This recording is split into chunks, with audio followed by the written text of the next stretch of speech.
Good morning बच्चों, कैसे हैं आप सब। आज हम लोग पढ़ने जा रहे हैं accounting principle, third chapter of your course. पता है मुझे कि वीडियो थोड़ा स्लो आ रहा है क्लास 11 का, लेकिन चिंता मत कीजिए। दिसंबर या नवंबर के पहले मैं कोशिश करूंगा आपके पूरे के पूरे सिलेबस को खत्म करने की।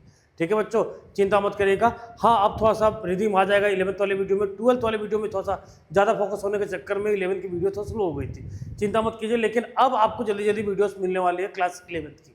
तो बच्चों, आज हम लोग पढ़ने जा रहे हैं अकाउंटिंग प्रिंसिपल। ठीक है, ये बहुत ही इंपॉर्टेंट टॉपिक है, बहुत ही इंपॉर्टेंट चैप्टर है, क्योंकि आपने जब साइंस पढ़ा था ना तो वहाँ कुछ प्रिंसिपल्स पढ़े थे, कुछ सिद्धांत पढ़े थे। मतलब जिस सिद्धांत को लेके आप हमेशा चलते थे। जैसे आपके घर पे एक प्रिंसिपल होगा, सबके घर पे अलग अलग होता है। जैसे मेरे घर पे ये है कि चप्पल आपको बाहर ही खोल के आना, बाहर ही उतार के आना। लेकिन बहुत लोग क्या होता है कि चप्पल बेडरूम तक चला जाता है, तो वो प्रिंसिपल्स है। सबके अपने अपने घर के अपने अपने प्रिंसिपल्स होते हैं। ठीक है, तो प्रिंसिपल्स मतलब आपको समझ में आ गया होगा, सिद्धांत। तो साइंस में भी आपने प्रिंसिपल्स पढ़े थे, साइंटिफिक प्रिंसिपल्स पढ़े थे, बहुत सारे प्रिंसिपल पढ़े थे, जिसके अकॉर्डिंग साइंस को आपको करना था। आप नहीं कर पाए, इसलिए आप कॉमर्स में आए हैं। तो बच्चों, अकाउंटिंग का प्रिंसिपल जरूर पढ़ लीजिएगा, क्योंकि अब आप कहाँ जाएंगे। ठीक है बच्चों, अब तो कोई रास्ता बचा नहीं, क्योंकि साइंस छोड़ के आ चुके हैं, अब आ गए आप कॉमर्स में। तो अकाउंटिंग प्रिंसिपल, अकाउंटेंसी को जरूर पढ़ लीजिएगा, आपको समझ में आ जाएगा आसानी से। मैं बहुत इजी शब्द में समझाने वाला हूँ, ताकि आपको इजीली समझ में आ जाए। क्योंकि मुझे पता है 80% ऑफ मेरी व्यूअर जो हैं वो बेचारे जो बिलो एवरेज बच्चे वही है। और मैं कोशिश करूँगा बिलो एवरेज बच्चों को टॉपर बनाने की। और बोर्ड एग्जाम में, यानी अगले साल अगले साल जब आप 12th में चले जाएंगे, 12th में से आप में से किसी को टॉपर बनाने की कोशिश मैं पूरी करूँगा। क्लियर है बच्चों, क्योंकि आप फ्रेश बैच है ना मेरे लिए ऑनलाइन पे। तो अकाउंटिंग प्रिंसिपल्स क्या होता है, एक बात बताओ। अगर मेरी कंपनी है, मान लो, ठीक, मेरी कंपनी छोड़ दो, रिलायंस है, एयरटेल है, बहुत सारी कंपनी है, HDFC वगैरह, सबको अपनी अपनी कंपनी है। सब अपने हिसाब से अकाउंटिंग बनाना चल दिए, सब अपने हिसाब से प्रॉफिट निकालना शुरू कर दिए, सब अपने हिसाब से लॉस निकालना शुरू कर दिए, सब अपने तरीके से। मैं रिलायंस का एक बार बैलेंस शीट देख रहा हूँ, मुझे समझ में नहीं आ रहा। फिर एयरटेल का देख रहा हूँ, मुझे समझ में नहीं आ रहा। ठीक है, बात समझ में आ रहा। फिर मैं टाटा मोटर्स का देख रहा हूँ, मुझे समझ में नहीं आ रहा, क्योंकि सब में चेंजेस है। ये कुछ और मेथड यूज़ कर रहा है, ये कुछ और तरीका यूज़ कर रहा है, ये कुछ और प्रिंसिपल्स यूज़ कर रहा है, कुछ और कॉन्सेप्ट यूज़ कर रहा है, इसका तरीका अलग है। मैं खर्चा, ये कोई खर्चा इस साइड में लिखा है डेबिट साइड में, कोई खर्चा क्रेडिट साइड में लिखा है। आपने अकाउंटिंग इक्वेशन में पढ़ा था बैलेंस शीट वाला फॉर्मेट, अकाउंटिंग इक्वेशन, जबकि मैंने पहले ही पढ़ा दिया आप लोग को।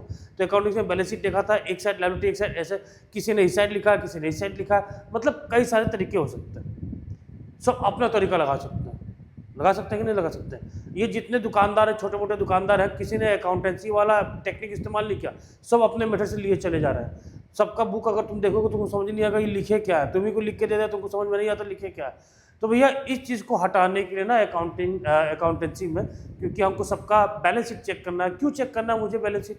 मुझे क्या मतलब टाटा मोटर के बैलेंस शीट से या टाटा मोटर के फाइनेंशियल स्टेटमेंट से, मुझे क्या मतलब? बिल्कुल मतलब है, क्योंकि मैं एक इन्वेस्टर हूँ, मैं पैसा लगा रहा हूँ, मैं कमा रहा हूँ कहीं से, तो मैं पैसा वहाँ इन्वेस्ट कर रहा हूँ। मैं चाहता हूँ मैं मालिक बन रहा हूँ वहाँ का, जितना भी उस कंपनी का मैं शेयर परचेस कर रहा हूँ, तो उस कंपनी का मैं मालिक हो जाऊँ। तो मुझे उसका बैलेंस शीट देखना पड़ेगा ना। मुझे ये देखना पड़ेगा कि इस साल उसने कितना कमाया, इसके पिछले साल कितना कमाया, उसके पिछले साल कितने कमाया। तो भैया एक बात बताओ, मैं सबका बैलेंस शीट चेक करूंगा, सबका फाइनेंशियल स्टेटमेंट चेक करूंगा, और सबका तौर तरीका अलग है लिखने का, तो क्या मुझे समझ में आएगा? बिल्कुल समझ में नहीं आएगा। मैं बार बार उनसे पूछूंगा भैया लिखे क्या तुम, ये तुम कौन सा तरीके से कियो, मैं परेशान हो जाऊंगा। समझाया? तो इसलिए अकाउंटिंग प्रिंसिपल्स बनाए गए हैं, रूल्स बनाए गए, सेट ऑफ रूल बनाए गए, जिसके अकॉर्डिंग हमको अकाउंटिंग को करना है। और उस प्रिंसिपल को हर अकाउंटेंट फॉलो करता है, जिसको हम बोलते हैं generally accepted accounting principal. Generally accepted accounting principles. देखो, अकाउंटिंग में साथ कॉमन गाइडलाइन, एक कॉमन गाइडलाइंस है, रूल्स है रिलेटेड टू अकाउंटिंग ट्रांजेक्शन की, ट्रांजेक्शन को कैसे लिखना है, कौन सा डेबिट साइड में लिखना है, कौन सा क्रेडिट साइड में लिखना है, कौन सा लायबिलिटी साइड में लिखना है, कौन सा एसेट साइड में लिखना है, किसको रेवेन्यू एक्सपेंडिचर मानना, ये सारा चीज बताया गया। ठीक है, to prepare financial statement successfully. Clear है? GAAP मतलब accounting principle, also known as generally accepted accounting principle. ये प्रिंसिपल सबने एक्सेप्ट किया, सबको ये एक्सेप्ट करना पड़ेगा। Generally accepted accounting principles, GAAP। अगर आपको कोई फॉर्मूला पूछे, ये बहुत कॉमन क्वेश्चन है, GAAP का फॉर्मूला क्या बच्चा? तो ये है जनरली एक्सेप्टेड अकाउंटिंग प्रिंसिपल। बात समझ में आ गया यहाँ तक? क्लियर है? अब चलते हैं अकाउंटिंग प्रिंसिपल्स के अंदर ना, अकाउंटिंग प्रिंसिपल्स के अंदर दो चीज आ जाता है। एक आता है अकाउंटिंग कंसेप्ट, एक आ जाता है अकाउंटिंग कन्वेंशन।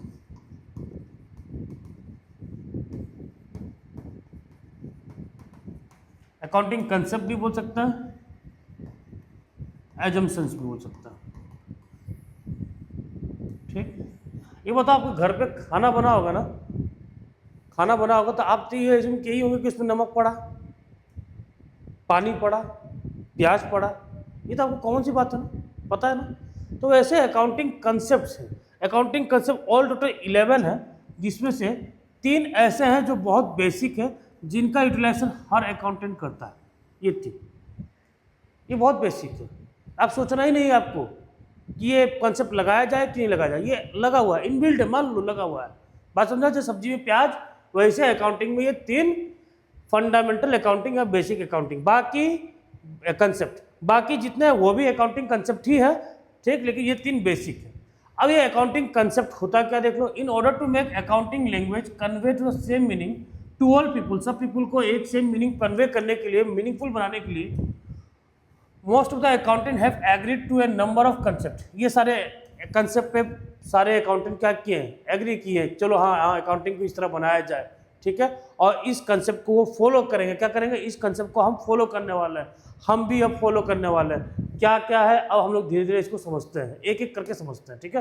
कंसेप्ट समझ में आ गया, कंसेप्ट का मतलब एक अकाउंटिंग कंसेप्ट दे दिया गया, इस कंसेप्ट के अकॉर्डिंग हमको अपने अकाउंट को चलाना है, जो कंसेप्ट सारे अकाउंटेंट फॉलो कर ले, चलो ठीक है, हम मान लिए इसी कंसेप्ट के अकॉर्डिंग हम अपने अकाउंटिंग को चलाने वाले हैं, ठीक है, अकाउंटिंग कंसेप्ट। अब बात करते हैं कन्वेंशन की, अगर तो कन्वेंशन की बात अभी हम लोग कुछ देर बात करेंगे, ठीक है। बहुत बच्चे आए होंगे वीडियो खाली अकाउंटिंग कंसेप्ट और कन्वेंशन को जानने के लिए, लेकिन मैं नहीं, मैं पहले कंसेप्ट पूरा क्लियर कर दूंगा और उसके बाद कन्वेंशन में जाऊंगा, ठीक है। और कन्वेंशन देखना है तो पूरा वीडियो देखना पड़ेगा, ठीक है। अब बात करते हैं गोइंग कंसर्न कंसेप्ट, पहला लिखा हुआ है, पढ़ लीजिएगा, फिलहाल इजीली समझ लीजिए। गोइंग कंसर्न कंसेप्ट, अकाउंटिंग में जब भी मैं अकाउंट बना रहा हूँ, फाइनेंशियल स्टेटमेंट बना रहा हूँ, तो ये मैं मान के चलूँगा कि ये बिजनेस लंबे समय के लिए चलेगा, for a longer period of time ये बिजनेस एग्जिस्ट करने वाला है, लंबे समय तक चलेगा। अगर मैं ये नहीं मानता हूँ, अगर मान लो नहीं मानता हूँ, तो क्या मैं एसेट्स को डिफ्रेंशिएट कर पाऊंगा कि कौन सा करंट एसेट्स है और कौन सा नॉन करंट एसेट्स है। एसेट तो बिजनेस की प्रॉपर्टी होती है, ये तो सेकंड चैप्टर में बता रखा था, ये एक बार देख लीजिएगा, आपको नहीं पता हो assets, current asset, non current asset, ये अकाउंटिंग टर्मिनोलॉजी नहीं पता हो तो सेकंड चैप्टर जरूर देख लीजिएगा बच्चों, क्योंकि उसके बिना आगे तो आप अंधेरे में जा रहे हैं, पढ़ लीजिएगा पहले। करंट एसेट्स वो एसेट्स होता है, वो एसेट जो 1 साल के अंदर कैश में कन्वर्ट हो सकता है, 1 साल के अंदर कैश में कन्वर्ट हो जाएगा, ठीक, खुद cash, debtor, bill receivable, prepaid expenses, ये सारा चीज बता रखा था, इन्वेंट्री, स्टॉक, ठीक है। नॉन करंट वैसे एसेट है जो लंबे समय के लिए चलने वाला, 4 साल 5 साल या तब तक चलेगा जब तक बिजनेस चल रहा हो, जमीन, बिल्डिंग, ठीक, मशीन, व्हीकल, ये सारी चीज। तो एक बार होता है, मैंने डिफ्रेंशिएट किया ना कि ये शॉर्ट टर्म एसेट है, ये लॉन्ग टर्म एसेट है, कैसे, क्योंकि मैं मान रहा हूँ ना कि ये बिजनेस लंबे समय के लिए चलने वाला है, तभी तो मैं डिफ्रेंशिएट कर पा रहा हूँ। मैं अगर नहीं मानता कि बिजनेस लंबे समय के लिए नहीं चलने वाला, तो क्या मैं इसको डिफ्रेंशिएट कर पाता?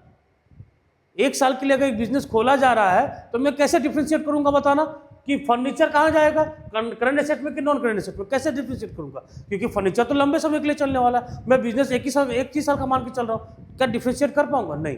तो गोइंग कंसर्न कंसेप्ट ये पहला बेसिक कंसेप्ट है, फंडामेंटल कंसेप्ट है, जो ये कहता है कि बिजनेस जो बना है वो for a longer period of time चलने वाला है, for longer period of time exist करने वाला है। बच्चा समझ में आ गया, लंबे समय के लिए चलने वाला बिजनेस। सेम वही लायबिलिटी को भी कैसे डिफरेंशिएट करेंगे कि करंट लायबिलिटी कौन सा है, नॉन करंट लायबिलिटी कैसा कौन सा है, क्योंकि current liability short term liability है, 1 साल के अंदर पेमेंट कर देना उधारी, नॉन करंट लायबिलिटी वो उधारी जिसका पेमेंट हमको लंबे समय में करना है।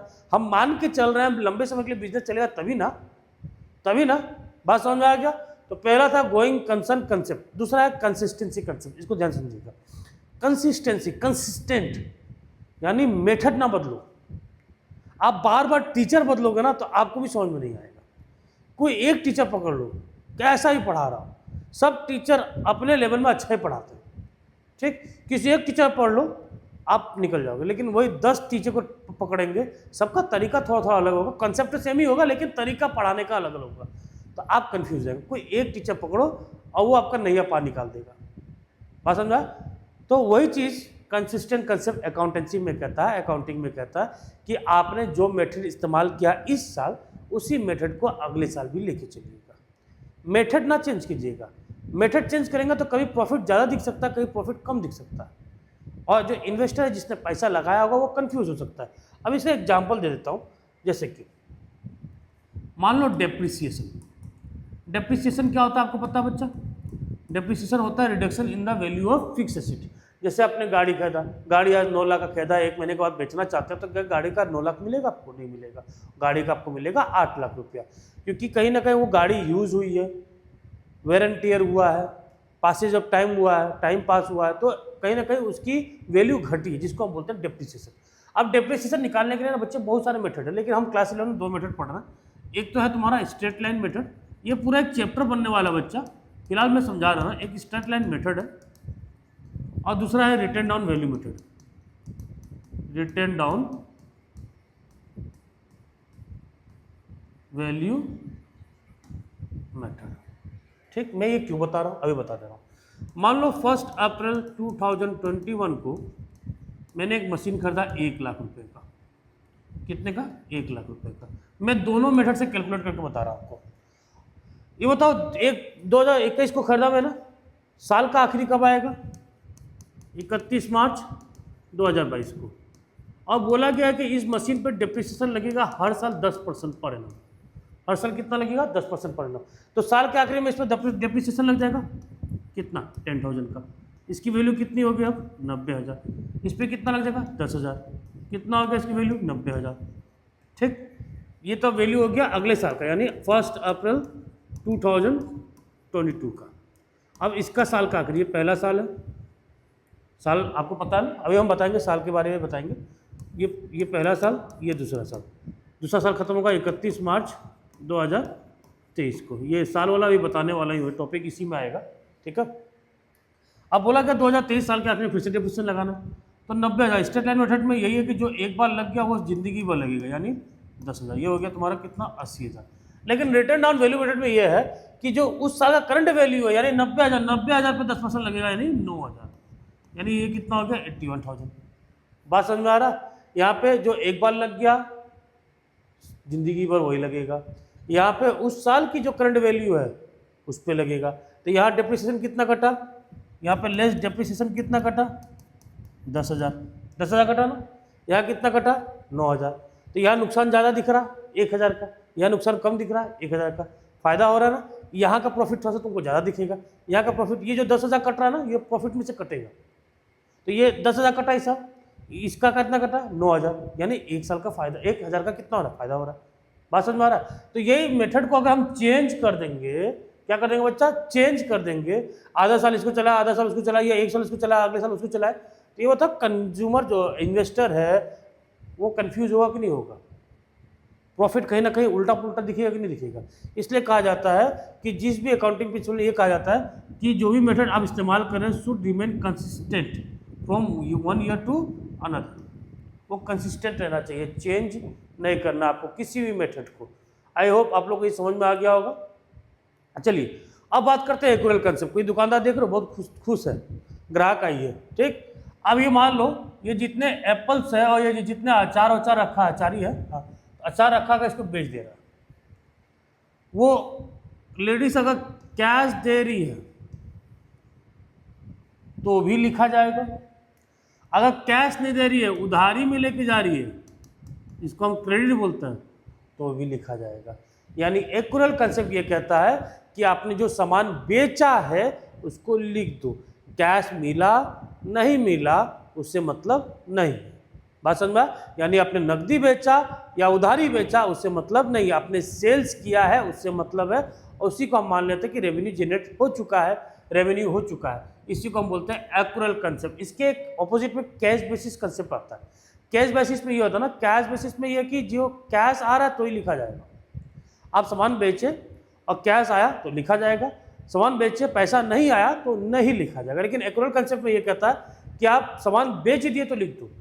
इमटेरियल कैश इज रिसीव्ड और नॉट, कैश मिला नहीं मिला उससे मतलब नहीं है, बेचा है उससे मतलब है, तो लिख दो। बात समझा? और इससे एग्जैक्ट प्रॉफिट एंड लॉस तो पता चल जाता है, क्योंकि हमने सेल्स कितना किया वो पता चल जाता है। और कैश बेसिस पता चला उस साल हमने बहुत सारा उधारी बेचा, तो हमको तो पता ही नहीं ना, आधा डेटा तो मेरे पास है ही नहीं, तो मैं प्रॉफिट कैसे निकालूंगा। बात समझा। तो ये था एक्रूअल कंसेप्ट। क्लियर है आप लोग को? बहुत ईजी शब्दों में मैं समझाने की कोशिश कर रहा हूँ। और जरूरी नहीं कि रेवेन्यू की बात हो, अगर खर्चे में भी बात आती है, खर्चा भी अगर आपने कर दिया कहीं जिसका पेमेंट नहीं किया हो तो भी लिखा जाएगा, पेमेंट किया तो भी लिखा जाएगा, नहीं किया तो भी लिखा जाएगा। बात समझ में आया? क्लियर है एक्रूअल कंसेप्ट? क्लियर। अभी ऐसा आप बोलोगे ऐसा कौन सा खर्चा जो मैंने पेमेंट नहीं किया होगा, बिल्कुल आपके दिमाग में आ रहा होगा, चलो बता देता हूँ। आउटस्टैंडिंग, ठीक है। मुझे एक लेबर को, एक स्टाफ को सैलरी देना था 12,000 रुपया, मैंने 10,000 दे दिया, तो 10,000 कैश में दे दिया तो ये खर्चा लिख दूंगा। लेकिन 2,000 अभी भी नहीं दिया ना, साल के आखिर में दिख रहा हूँ कि 2,000 नहीं दिया, तो ये इसको हम बोलते हैं आउटस्टैंडिंग सैलरी। तो ये भी लिखा जाएगा, ये भी लिखा जाएगा कि आउटस्टैंडिंग सैलरी अभी 2,000 है, ये खर्चा हो चुका है जिसका पेमेंट आपने अभी तक भुगतान अभी तक किया नहीं है। तो बात समझ में आ गया? क्लियर है। अब बात करते हैं बिजनेस एंटिटी कंसेप्ट की। देखो ये क्या है, बिजनेस एंटिटी कंसेप्ट क्या कहता है। एक बात बताओ, अंबानी जी है और रिलायंस है, ये बताओ अगर रिलायंस का शेयर मैं खरीद रहा हूँ या रिलायंस से कुछ सामान खरीद रहा हूँ, तो जो पेपर या कैश में वो जो भी चीज़ मिलेगा मुझे, तो ये बताओ रिलायंस के नाम से मिलेगा कि अंबानी जी के नाम से मिलेगा? रिलायंस के नाम से मिलेगा। रिलायंस कहीं कॉन्ट्रैक्ट साइन कर रहा होगा, कहीं से बिजनेस डील कर रहा होगा, तो अंबानी जी के नाम से बिजनेस डील साइन होगा या रिलायंस के नाम से? रिलायंस के नाम से होगा। बात समझ में आया? यानी बिजनेस एंटिटी कंसेप्ट ये कहता है कानून के हिसाब से तो दोनों सेम है, कानून के हिसाब से दोनों सेम है, लेकिन बिजनेस एंटिटी कंसेप्ट अकाउंटिंग के हिसाब से ये कहा जाता है कि ये दोनों यानी बिजनेस और ओनर दोनों एक दूसरे से अलग है। दोनों एक दूसरे से क्या है? अलग है। ये दोनों एक दूसरे से अलग है अकाउंटिंग में। क्यों? क्योंकि मैं खाता जो बनाऊंगा वो बिजनेस के पॉइंट ऑफ व्यू से बनाऊंगा, मालिक के पॉइंट ऑफ व्यू से नहीं बनाऊंगा। मालिक अपने घर में पनीर खा रहा हो, चाय पी रहा हो, दूध पी रहा हो, उससे बिजनेस को कोई मतलब, उसको बिजनेस से कोई मतलब नहीं। बिजनेस अपना हिसाब किताब करेगा, मालिक का हिसाब किताब नहीं करेगा। ठीक है। अगर मालिक को कुछ जरूरत पड़ गई बिजनेस से, उसने 10,000 रुपया निकाल लिया पर्सनल यूज़ के लिए, 10,000 निकाल लिया पर्सनल यूज़ के लिए, इसी को ना हम लोग ड्राइंग बोलते हैं, क्या बोलते हैं, तो बिजनेस में लिख दिया जाएगा कि हाँ मालिक ने ड्राइंग किया 10,000 का। अब वो ड्राइंग किस पर्पस के लिए किया उससे मतलब नहीं है। बच्चे का फी भर रहा है, लाइफ इंश्योरेंस प्रीमियम भर रहा है, LIC भर रहा है, म्यूचुअल फंड भर रहा है, उससे मतलब नहीं है। कहीं पैसा उड़ा रहा है उससे मतलब नहीं है। बस ये मतलब है कि पर्सनल यूज़ के लिए उसने 10,000 निकाला, जिसको हम क्या कहते हैं, ड्राइंग। बात समझ में? और एक और चीज़ समझ लो, मालिक ही तो बिजनेस में क्या लगाता है? कैपिटल लगाता है। मालिक ही बिजनेस में कैपिटल लगाता है ना। आज तक कैपिटल को तो आपको ये लगना चाहिए था कि ये पूंजी है तो इसको तो एसेट्स मानना चाहिए था। आपने अकाउंटिंग क्वेश्चन में पढ़ा भी था कि assets equal to liability plus capital या कैपिटल प्लस लायबिलिटी, ये पढ़ा था ना। कैपिटल को किसके साथ जोड़ा गया? लायबिलिटी के साथ। एसेट्स के साथ नहीं जोड़ा गया, प्रॉपर्टी के साथ नहीं जोड़ा गया, क्योंकि पूंजी है ना। तो लेकिन पूंजी दिया कौन? मालिक। बुक बन रहा है किसके हिसाब से? बिजनेस के हिसाब से।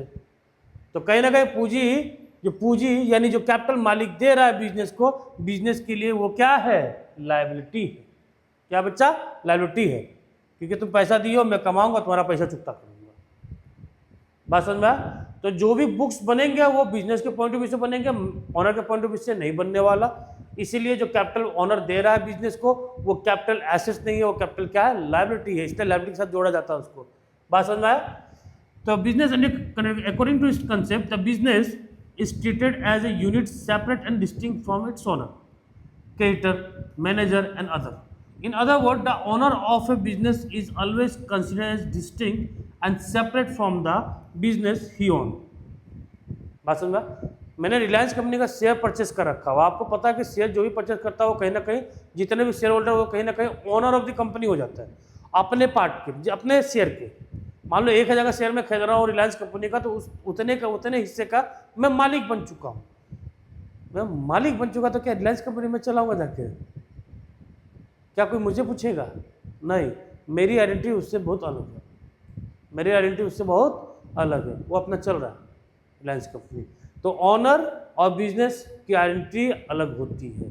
अकाउंटिंग पॉइंट ऑफ व्यू में क्या होती है, ये बहुत आर सेपरेट, क्योंकि मुझे हिसाब किताब करना, हिसाब किताब मैं बिजनेस के पॉइंट ऑफ व्यू से करूंगा, मालिक के पॉइंट ऑफ व्यू से हिसाब किताब करने वाला नहीं हूँ। आई होप यहाँ तक आप लोगों को समझ में आ गया होगा। अब बात करते हैं अकाउंटिंग पीरियड कसम की, जो मैं बता रहा था ना आपको। गोइंग कंसर्न कंसेप्ट में आपने पढ़ा था कि बिजनेस की लाइफ बहुत लंबी होती है, मतलब वो लंबे समय तक चलने वाला, कोई उसका फिक्स पीरियड नहीं है। 5 साल, 10 साल, 20 साल, 50 साल, 60 साल, बच्चे अच्छे हुए तो 1000 साल चल जाएंगे, बच्चों के बच्चे बच्चे बच्चे अच्छे हुए तो मतलब लंबा चलता रहेगा। आपने पढ़ा भी होगा, है कि नहीं। तो एक बात बताओ, अगर बिजनेस 5 साल में 10 साल तक मान लो मेरा बिजनेस चला, 10 साल के बाद मुझे एग्जैक्ट प्रॉफिट पता चल रहा है, क्योंकि पहला साल मैंने 1 लाख लगाया, 10 साल का जब बिजनेस बंद कर रहा हूँ तो मेरे पास वो 10 लाख पड़ा, यानी मैं चलो 9 लाख का एग्जैक्ट प्रॉफिट कमाया। तो मैं बिजनेस के बंद होने का इंतजार करूंगा क्या प्रॉफिट निकालने का? बिल्कुल नहीं।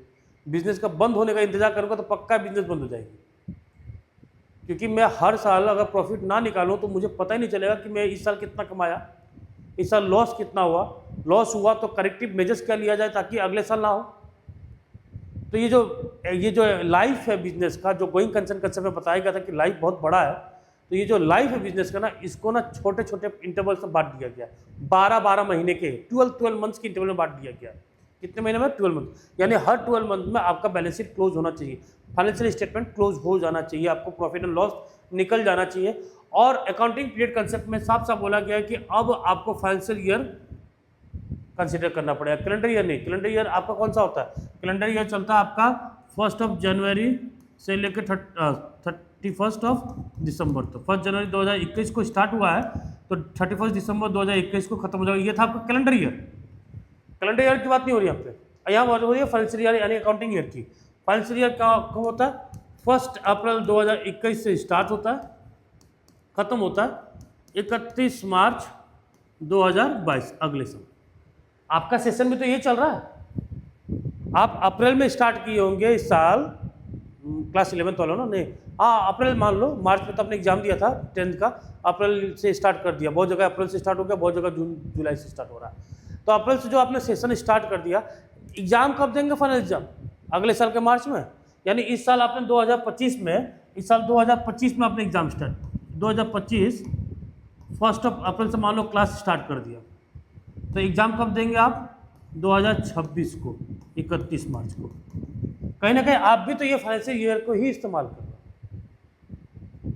जो अप्रैल फुल डे था अब वो अप्रैल फुल डे नहीं है, वो कॉमर्स डे है बच्चा, ठीक है। ये हमारा दिन है कॉमर्स वालों का। अप्रैल फुल मत बनाइएगा 1 अप्रैल को, ठीक है। अकाउंटिंग पीरियड कंसेप्ट 1 अप्रैल से स्टार्ट होता है, 31 मार्च को खत्म होता है, 12 महीने का टाइम है, और साल के आखिरी में आपके पास प्रॉफिट आ जाना चाहिए। क्या आ जाना चाहिए बच्चा? प्रॉफिट आ जाना चाहिए, रिजल्ट आ जाना चाहिए। बात समझ में आ गया? क्लियर है?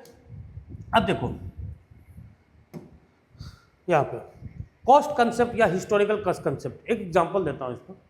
मान लो आपके पापा ने अपने गांव में या शहर में कहीं पे एक ज़मीन खरीदा था 2002 में, 2002 में 2 लाख रुपए का। कितने खरीदा था? 2 लाख रुपए का। आज उनसे पूछो 2025 में, भैया पापा वो ज़मीन कितने खरीदा था आपने? पापा यही बताएगा ना कि वो ज़मीन 2 लाख का खरीदा था मैंने। ये थोड़ी बताएंगे कि 25 लाख का खरीदा था। भले उसकी कीमत आज 25 लाख हो गई है, लेकिन पापा अपने हिसाब किताब में भी लिखे होंगे तो वो 2 ही लाख लिखे होंगे। भले वो कीमत कितनी हो गई? 25 लाख। उससे मतलब नहीं, उस 25 लाख से बिल्कुल मतलब नहीं। उसकी वैल्यू उस टाइम कितनी थी? 2 लाख। 2 लाख मैंने पैसा दिया था, मैं अपने खाते में भी आज 2 ही लाख लिख रहा हूँ क्योंकि मैंने 2 लाख ही खर्चा किया था। आज उसकी वैल्यू कुछ भी होगी। और हिस्टोरिकल कॉस्ट कंसेप्ट यही कहता है कि एसेट्स को जिस प्राइस में, जिस कॉस्ट में आपने खरीदा है, उस कॉस्ट में ही आपको शो करना है अपने बैलेंस शीट में। हाँ, लेकिन एसेट्स भी दो तरीके के होते हैं। एक होता है जिसका वैल्यू बढ़ता है, एक होता है जिसका वैल्यू घटता है। या बढ़ने वाले की बात हो रही है बस, क्यों घटने वाला तो मैं बता चुका था, अभी आपको मशीन खरीद के दिखाया था ना, 1 लाख का डेप्रिसिएशन निकाला था। तो घटने वाली जितनी मशीन है उसकी मशीन घटती जाएगी। जो घटने वाली मशीन है उसकी वैल्यू घटती जाएगी, मशीन नहीं, उसकी वैल्यू घटती जाएगी, उसका घटा हुआ वैल्यू दिखाया जाएगा। लेकिन जितने बढ़ने वाले वैल्यू है ना, तो इसका बढ़ा हुआ वैल्यू कभी नहीं दिखाया जाता। इसको जितने में इसको एक्वायर किया था उतना ही शो करेंगे। बात समझ में आया? जिस कॉस्ट में इसको आपने खरीदा था उसी को आज भी दिखाएंगे, इसका करंट वैल्यू नहीं दिखाएंगे। क्लियर है? यह है हिस्टोरिकल कॉस्ट कंसेप्ट। अब बात करते हैं ड्यूअल एस्पेक्ट कंसेप्ट की। ड्यूअल एस्पेक्ट कंसेप्ट, इसके बारे में चर्चा हो चुकी है, कभी ना कभी तो हुई अच्छी चर्चा, जिसको हम डबल एंट्री सिस्टम भी बोलते हैं, डबल एंट्री सिस्टम बोलते हैं। हाँ, अकाउंटिंग क्वेश्चन हुई थी। जैसे मान लो किसी भी ट्रांजेक्शन में ना 2 अकाउंट इफेक्ट होता है, बताया था, एटलीस्ट 2 से ज़्यादा भी हो सकता है, 3 भी हो सकता है। मान लो मैं सामान फर्नीचर खरीदा, furniture purchase for cash, furniture purchase for cash, तो 2 अकाउंट इफेक्ट हो रहा है कि नहीं हो रहा है? एक फर्नीचर, एक कैश, एक फर्नीचर, एक कैश। तो फर्नीचर कैश में ना कोई एक तो डेबिट साइड में जाएगा, कोई एक क्रेडिट में जाएगा, कंफर्म है। दोनों डेबिट में, दोनों क्रेडिट में नहीं जा सकता। कोई एक डेबिट साइड में जा रहा होगा तो कोई एक क्रेडिट साइड में जाएगा। ये ड्यूअल एस्पेक्ट कंसेप्ट कहता है। अब ये कौन कैसे जाएगा ये तो बात की बात में समझाऊंगा।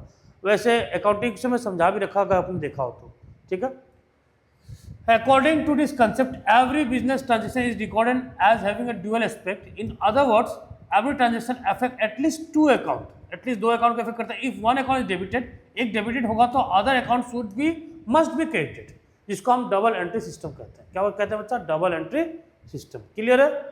देखो, आपने फ़ोन खरीदा, फ़ोन के बदले में क्या दिया? पैसा दिया। तो फ़ोन खरीदा, फ़ोन आ गया डेबिट साइड में, पैसा गया कहाँ? क्रेडिट साइड में। एकदम तराजू में बैठा है, तराजू में, ठीक है। फोन आया, ढक, तो पैसा क्या? ढक, बराबर हो गया। समझ में? क्लियर?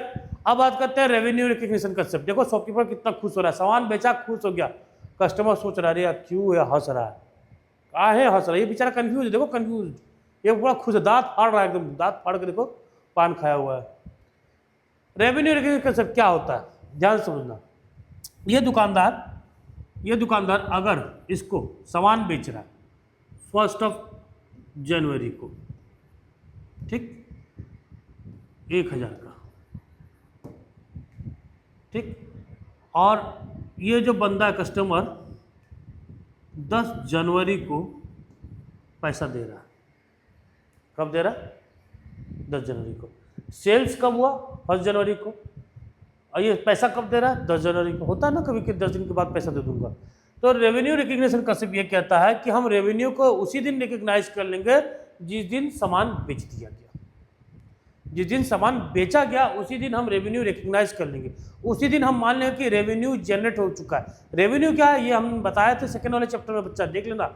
ये पेन को बेच के, पेन नहीं है स्टाइलस है, ये पेन को बेच के अगर 10 रुपया आ रहा है मेरे पास, वो रेवेन्यू हो। इनकम और रेवेन्यू थोड़ा अलग अलग होता है, ये सेकंड चैप्टर में बताए थे। तो ये जो 1000 रुपया का सामान इसने दुकानदार ने बेचा था 1 जनवरी को, पैसा आ रहा है 10 जनवरी को, तो 10 जनवरी से हमको मतलब नहीं है। हम जिस दिन सामान बेचे, जिस दिन मालिकाना हक चेंज हुआ, ट्रांसफर ऑफ ओनरशिप हुआ, उसी दिन हम मान लेंगे कि रेवेन्यू रिकग्नाइज हो गया। क्या हो गया? रेवेन्यू रिकग्नाइज हो गया जिस दिन ट्रांसफर ऑफ ओनरशिप हो चुका है। No matter cash is received और नॉट, उससे मतलब बिल्कुल भी नहीं है। आई थिंक समझ में आ गया होगा।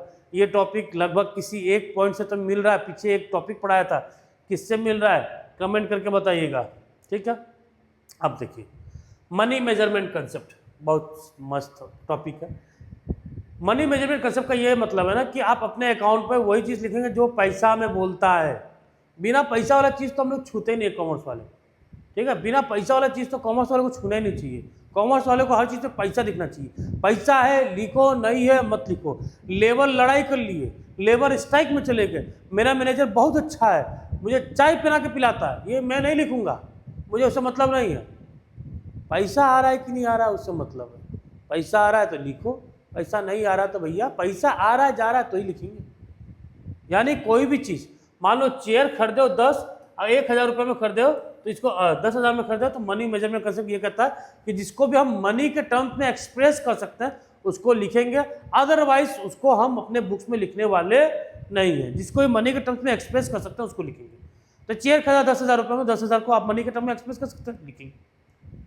बात समझ में आया? आपका स्टाफ बहुत अच्छा है, आकर रोज सर दबा रहा है, गला भी दबा सकता है किसी दिन मूड किया तो, ठीक, सर दबा रहा है, तो सर दबा रहा है तो क्या उसको हम मनी में कन्वर्ट कर सकते हैं? नहीं।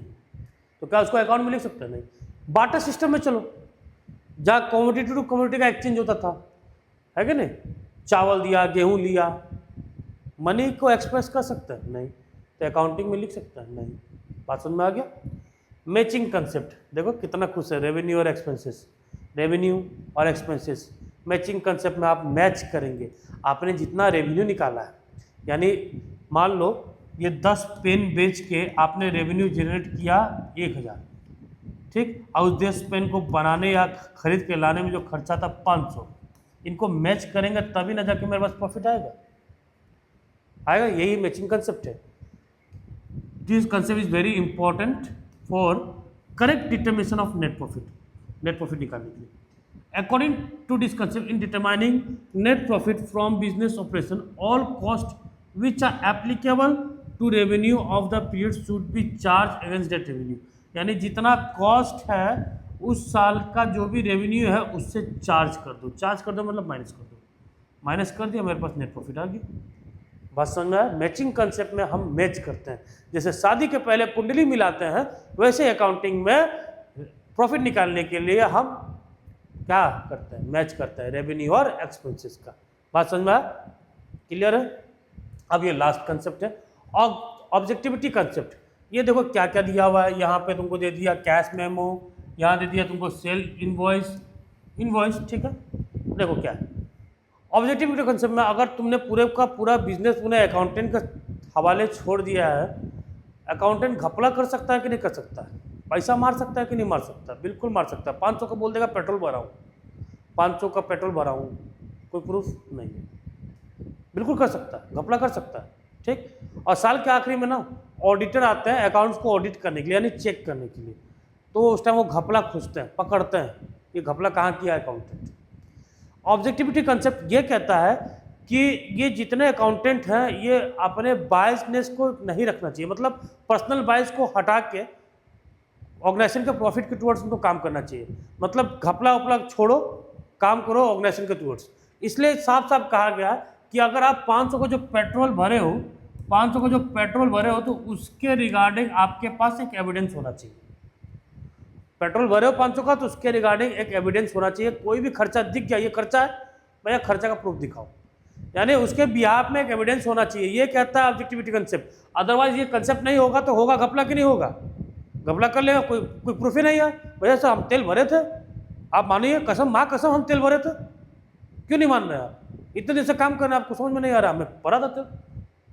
इसीलिए अकाउंटिंग बोलता है भैया ऑब्जेक्टिविटी कंसेप्ट है, आपको प्रूफ रखना पड़ेगा। जो भी खर्चा हुआ उसके बिहाफ में एक वेरीफाइबल डॉक्यूमेंट जिससे हम वेरीफाई कर सके, या वाउचर हो जैसे cash memo, invoice, sales bill, pen slip, ये सब होना चाहिए। ये सब होना चाहिए जिससे हम, तुम्हारी माँ कसम से मतलब हमको नहीं है, हमसे मतलब है कि प्रूफ है या नहीं। प्रूफ है मतलब एग्जैक्ट में खर्चा हुआ, नहीं है मतलब तुमने घपला किया है। बात समझ में आया? ये है ऑब्जेक्टिविटी कंसेप्ट। क्लियर? अब बात करते हैं अकाउंटिंग कन्वेंशन की। देखो ये अकाउंटिंग कन्वेंशन है बहुत खतरनाक चीज़, खतरनाक नहीं है, बहुत हल्का चीज़ है। कन्वेंशन में क्या है ना, ये जैसे हम डेली लाइफ में बार बार इसको इस्तेमाल कर रहे हैं, करते करते ना कहीं इसमें चेंजेस आते जा रहा है। हर टाइम इसमें चेंजेस आ रहा है, उस चेंजेस को हम लोग को अडॉप्ट करना पड़ रहा है रेगुलरली, ठीक है। एन अकाउंटिंग कन्वेंशन में भी डिफाइन एज ए कस्टम, एक कस्टम है जो जनरली एक्सेप्ट किया गया practice which is adopted either bye general agreement और कॉमन कंसेंट। या तो जनरल एग्रीमेंट से इसको एग्री किया गया या कॉमन कॉन्सेंट ऑफ अकाउंटेंट से इसको एग्री किया गया। और जैसे जैसे इस चीज़ को हम इस्तेमाल करें ना, तो मुझे कहीं ना कहीं, मुझे नहीं मतलब अकाउंटेंट को कहीं ना कहीं एक लूप होल दिख रहा है कि हाँ ये कहीं गलती जा रहा है, कहीं कहीं ये फ्रॉड हो रहा है, तो टाइम के टाइम इसको चेंज किया जा रहा है। बात समझा है? क्योंकि ये मैन मेड है ना सारी चीज़, अकाउंटिंग प्रिंसिपल्स ही मैन मेड है, ये सारा मैन मेड है। कहीं ना कहीं मैन मेड है तो कहीं ना कहीं लोग इसका एक लूप होल खोज लेंगे, एक तरीका खोज लेंगे हाँ इसे भागने का, इसे छुप के निकलने का। तो अकाउंटिंग कन्वेंशन वो चीज़ है कि वो टाइम टू टाइम जब देखता है कि हाँ इसमें चेंजेस चाहिए तो इसको चेंज करता रहता है, ठीक है। क्लियर है? अब बात करते हैं 3 अकाउंटिंग कन्वेंशन की, और सबसे फेवरेट मेरा ये तीसरा वाला है। ये तीसरा वाला भाई 11th के एग्जाम में भी आएगा ही आएगा, मल्टीपल चॉइस क्वेश्चन में, ठीक है, गारंटेड आएगा। और उसके बाद CUT के एग्जाम में भी आएगा, ठीक। और उसके बाद जितने भी तुम एंट्रेंस एग्जाम दे दो, बाकी MCOM BEd वगैरह के लिए आएगा ही आएगा। खतरनाक सवाल है, ये आना ही आना है, ठीक है। Convention of full disclosure. Convention of full disclosure ये कहता है ना कि आप फुल्ली डिस्क्लोज कीजिए। क्या कीजिए? फुल्ली डिस्क्लोज कीजिए अपने इंफॉर्मेशन को। कुछ भी अपने मालिक से, इन्वेस्टर से या जो क्रेडिटर जो उधारी दी है उनसे छुपाने की जरूरत नहीं है। आपको हर एक चीज़, हर एक फैक्ट रख देना है सामने, कुछ छिपाना नहीं है। ये है कन्वेंशन ऑफ फुल डिस्क्लोजर। कुछ भी मत छुपाओ, सब कुछ लिख के रख दो, सब कुछ लिख के रख दो, कुछ छुपाने की जरूरत नहीं है। जैसे कि एक कंटिंजेंट लायबिलिटी होता है। अब ये कंटिंजेंट लायबिलिटी क्या होता है इसको ध्यान से समझना। मान लो तुम्हारे ऊपर कोर्ट में केस चल रहा हो, क्या चल रहा बच्चा, कोर्ट में केस चल रहा हो, किसी ने कोर्ट में केस कर दिया। जैसे आपने एक कंपनी देखा था फेयर एंड लवली का, उसका नाम ग्लो एंड लवली हो गया। तो फेयर एंड लवली वाले के साथ किस्सा ये हुआ था ना कि एक करिया सा लड़का था जो रोज फेयर एंड लवली लगा रहा था, कई साल लगाया, पैसा तो बर्बाद किया, गोरा हुआ नहीं। उसने मुकदमा कर दिया, यार तुम बेच रहे हो गोरा होने के लिए, हम गोरे नहीं हो रहे हैं यहाँ पे, मुकदमा कर दिया। तो लास्ट में उस कंपनी को नाम चेंज करना पड़ेगा, फेयर एंड लवली से ग्लो एंड लवली पे। बात समझा, फेयर एंड लवली से ग्लो एंड लवली पे नाम चेंज करना पड़ेगा उस कंपनी को, ठीक है। अब वो नाम चेंज करते समय तो वो जो मुकदमा हुआ, तो ऐसा थोड़ी कि मुकदमा लड़का तुरंत जीत गया होगा, कुछ टाइम लगा है कि नहीं, 6 महीना, साल भर, 1.5 साल, क्योंकि बड़ी कंपनी है, बड़ा पैसा, बड़ा वकील उनके पास, मुकदमा तो आना ही था भैया। करिया आदमी करिया ही रह गया, गोरा हुआ नहीं, मुकदमा तो वो हारते ही होता है। तो अब यहाँ देख लो, मान लो उसका ऊपर 2021 को केस चढ़ा। अब केस है कोर्ट में, तो ये जरूरी नहीं है कि हार जाएगा उसी दिन, जीत भी सकता है, हार भी सकता है, कोई कंफर्मेशन नहीं है। तो ये कंटिंजेंट लायबिलिटी है, मतलब कंफर्म नहीं है कि लायबिलिटी ऑकर हो गई, और इसको हम बैलेंस शीट में भी शो नहीं कर सकते क्योंकि एग्जैक्ट लायबिलिटी, एक्चुअल लायबिलिटी है भी नहीं। हारेंगे तो देंगे, नहीं हारेंगे तो नहीं देंगे। तो ये कंटिंजेंट लायबिलिटी। तो ऐसा अगर कोई कंटिंजेंट लायबिलिटी भी है, कोई मुकदमा चल रहा है आपके ऊपर, तो भैया उसको भी शो करो, बैलेंस शीट के बाहर ही शो करो, लेकिन शो करो, दिखाओ, कुछ छुपाना नहीं है आपको, सब कुछ बताना है, ठीक है। कन्वेंशन ऑफ मेटेरियलिटी, एक्चुअली में ना ये कन्वेंशन ऑफ फुल डिस्क्लोजर आजकल शादी ब्याह में होनी चाहिए, नहीं बहुत लड़के मर रहे हैं, लड़कों के साथ खिलवाड़ हो रहा है। वो फुल डिस्क्लोजर शादी ब्याह में होना चाहिए आजकल, पहले फुल डिस्क्लोजर कि भैया मारना नहीं ना है, कोई और है नहीं ना, ठीक। कन्वेंशन ऑफ मेटेरियलिटी, मेटेरियलिटी का मतलब है ना कि बेफालतू की चीज़ें तो मत दिखाओ, जिससे प्रॉफिट में या जिससे इन्वेस्टर को कोई मतलब नहीं, वो दिखाने की जरूरत नहीं है। लेकिन हाँ, मटेरियल वाली चीज़, जो फैक्ट वाली चीज़ है वो छुपाओ भी मत, वो आप दिखाइए। बात समझा। According to this convention, items having insignificant effect और बीइंग इररिलेवेंट, बहुत ज़्यादा जिसकी जरूरत नहीं है to the user, need not to be disclose, दिखाने की जरूरत नहीं। चाय पिया, दिखाने की जरूरत नहीं है। The unimportant item are either or being irrelevant to the user, need not to be disclose. Same line दोबारा हो गया क्या। This unimportant item are either left out, या तो इसको लेफ्ट आउट कर दो या तो मर्ज कर दो। कभी कभी इसको हटा दो या तो मर्ज भी कर सकते हैं, मर्ज मिसलिनियस आइटम्स यानी छोटे मोटे खर्चे। बात समझा। Otherwise accounting statement will be unnecessary overburden, या तो अकाउंटिंग स्टेटमेंट अननेसेसरी बहुत बड़ा हो जाएगा। एक एग्जांपल देना, जैसे फर्नीचर, मैंने सीधे फर्नीचर लिख दिया, अब चेयर का अकाउंट अलग बनाऊंगा, टेबल का अलग बनाऊंगा, सोफा का अलग बनाऊंगा, सेंटर टेबल का अलग बनाऊंगा, भैया अकाउंट बल्कि हो जाएगा ना, सबका अलग अलग। उससे अच्छा सीधे फर्नीचर बनाओ, सब उसी में मर्ज कर दो। बात समझा। तो कन्वेंशन ऑफ मेटेरियलिटी ये कहता है कि इररिलेवेंट चीज़ को मत दिखाओ, बेफालतू की चीज़ को दिखाने की जरूरत नहीं जिससे यूज़र को कोई मतलब नहीं है। हाँ, लेकिन जो रेलिवेंट आइटम है उसको दिखाना पड़ेगा, जिससे यूज़र को ज़रूरत है, या प्रॉफिट से इफेक्ट हो सकता है, या फ्यूचर डिसीजन लेने में कुछ इफेक्शन हो सकता है, नुकसान हो सकता है, ठीक है। कन्वेंशन ऑफ कंजर्वेटिज्म और प्रूडेंस, बहुत ही इंपॉर्टेंट टॉपिक। ये कहता है ना कि आप ना एंटीसिपेट कर लो लॉस को, अगर लॉस एंटीसिपेट कर रहे हैं उसको लिख लो। आपको पता चला कि भविष्य में नुकसान होने वाला तो लिख लो, और भविष्य में अगर फायदा दिख रहा है उसको मत लिखो। भविष्य में होने वाले फायदा को नहीं लिखा जाएगा, भविष्य में होने वाले नुकसान को पहले लिख लो। मान समझ में आया। जैसे कि मान लो मैंने 1 लाख रुपए का उधारी दिया मार्केट पर, 1 लाख का उधारी दिया, मतलब कई लोग को दिया है, इसमें 1 लाख में कई लोग हैं। तो उसमें एक सोहन नाम का व्यक्ति है। अब मुझे डाउट हो रहा है कि वो मेरी दुकान पे आ रहा है तो मुंडी उधर करके जा रहा है, मेरे तब नहीं दिख रहा। तो मुझे डाउट हो गया कि भैया इसने तो 10,000 का उधारी लिया है, क्या पता ये ना दे। डाउट में हो गया हूँ। मैंने एक लॉस को प्रिडिक्ट कर लिया, आने वाली लॉस को मैंने प्रिडिक्ट कर लिया कि नहीं कर लिया, कर लिया। तो ये जो 1 लाख का उधारी दिया था, तो जिनको मैं उधारी देता हूँ उसको क्या बोला जाता है, डेटर। अब मैं मान लिया कि 10,000 का मेरा नुकसान हो सकता है, यानी मुझे अभी से ही एक प्रोविजन क्रिएट करना पड़ेगा, प्रोविजन फॉर डाउटफुल डेट। मैंने कितने का प्रोविजन क्रिएट कर लिया, 10,000 का। यानी मैं मान लिया कि 1 लाख में 10,000 का नुकसान हो चुका है, यानी अब मुझे मार्केट से कितना मिलेगा, बस 90,000। मैंने प्रोविजन क्रिएट कर लिया और इस प्रोविजन को प्रॉफिट एंड लॉस अकाउंट पे माइनस किया जाएगा प्रॉफिट से। अब वो कैसे माइनस किया जाएगा वो तो बात की बात है, पीएल अकाउंट तो मैं सिखाने नहीं जा रहा हूँ, फिलहाल बता दे रहा हूँ, ठीक है, क्योंकि ज़्यादा बताऊंगा डीप में तो आप परेशान हो जाओगे कि आपको समझ नहीं आएगा कि वो चीज़ है क्या, ठीक है। फिलहाल इतना समझ लो कि according to this concept all anticipated loss should be recorded in the books of account but all anticipated और unrealised gain should be ignored. बात समझा? फायदा होने वाला है तो उसको इग्नोर करो, लेकिन नुकसान होने वाला है तो उसको लिख दो, उसको बना लो कि हाँ भैया 10,000 का नुकसान होने वाला है, क्योंकि एक ही बार कलेजा नहीं फटेगा, धीरे धीरे फटेगा। बात समझा? हार्ट अटैक एक ही बार नहीं आएगा, आपको पता है कि हाँ 10,000 का नुकसान होने वाला है। बात समझा?